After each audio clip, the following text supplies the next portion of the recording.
જો અહીંયા અપડેટ એનું આવેલું પીડ્યું છે, એની ઉપર તમારે ક્લિક કરી દે। કેમ છો બધા, મજામાં છો ને? આજના વિડીયોમાં આપણે વાત કરવાના છે, જો તમારે પણ ગુજરાતી કેલેન્ડરની અંદર તમારું 2025નું કેલેન્ડર છે અને 2026નું કેલેન્ડર કરવું હોય તો તમે કેવી રીતે એડ કરી શકો અને કઈ રીતે તમે અપડેટ કરી શકો, એ ટુ ઝેડ બધી પ્રોસેસ તમને દેખાડવાનો છું। તો વિડીયોમાં ભાઈ તમે બન્યા રહેજો। તો એ પહેલા તમે વિડીયોને લાઈક ન કરી હોય તો ફટાફટ વિડીયોને લાઈક કરી દો। ચેનલમાં તમે નવા હોય તો ભાઈ ફટાફટ સબસ્ક્રાઇબ કરી દો, જેથી આવા નવા વિડીયો આવે તો પહેલા તમને મળે। તો ચાલો આપણે વિડીયો ચાલુ કરીએ।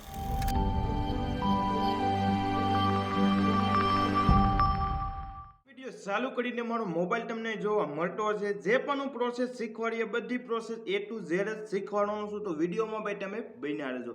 પહેલા જ તમને એ કહી દો, આપણી પાસે છે કે કેલેન્ડર, જે ગુજરાતી કેલેન્ડર આવે છે એ જ આપણી પાસે છે। તો એ કેલેન્ડર પહેલા હું ઓપન કરી લઉં પછી તમને દેખાડી દઉં એની અંદર અત્યારે કઈ રીતનું હાલે છે। તો આ રીતનું આપણું કેલેન્ડર આપણે ઓપન કરી લીધું। ઓપન કર્યા બાદ ઉપર જ જે આપણે જે મહિના બધા આપણે ચેક કરી દે એની પર હું ક્લિક કરું। જો એની પર હું ક્લિક કરું ને એટલે ડાયરેક્ટ આ રીતનું ઓપ્શન આવી જાય છે। એમાં 2024ના 2025ના એ બધા મહિના છે આની અંદર, પણ 2026નો મહિનો આની અંદર નથી આવ્યો હજી, જો છે જ નહીં આની અંદર। એટલે આને આપણે પહેલા આપણે અપડેટ કરવું જોશે। જો અપડેટ કરશો તો જ એની અંદર આવશે। અપડેટ કરવા માટે તમારે પહેલા શું કરવાનું, આને અનલિસ્ટ ને એ કાંઈ કરવાનું નથી, તમારે એ એપ્લિકેશન એમને જ રહેવા દેવાનું। પહેલાં તમારે ઓપન કરી લેવાનું પ્લે સ્ટોર। તો હું ફટાફટ પ્લે સ્ટોર ઓપન કરી લઉં। તો આ રીતે મેં પ્લે સ્ટોર ઓપન કરી લીધું। ઓપન કર્યા બાદ ઉપર હું સર્ચ મારી દઉં આ રીતે।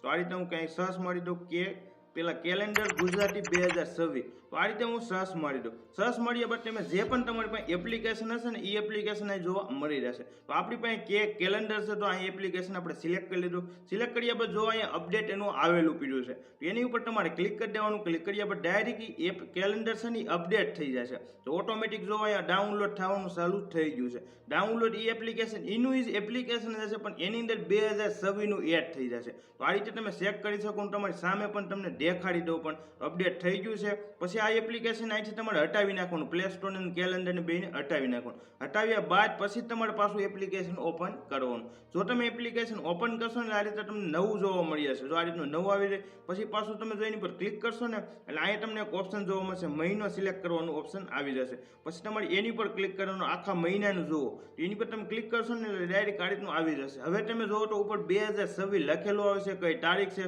અને બધા મહિના એડ થઈ ગયા છે, કયા તહેવાર છે એ બધું તમને અહીં ડિટેલમાં જોવા મળે છે। અને આ કેલેન્ડરની અંદર તમને બધી રાશિ જોવા મળશે અને એવી બીજી પણ લાટ અલગ વેરાયટી જોવા મળશે। તો આ રીતે તમે તમારું કેલેન્ડરને ભાઈ અપડેટ કરી શકો છો। વિડીયો તમે પૂરેપૂરો કમ્પ્લીટ જોયો હશે। વિડીયો જોવા માટે બધાને થેન્ક યુ।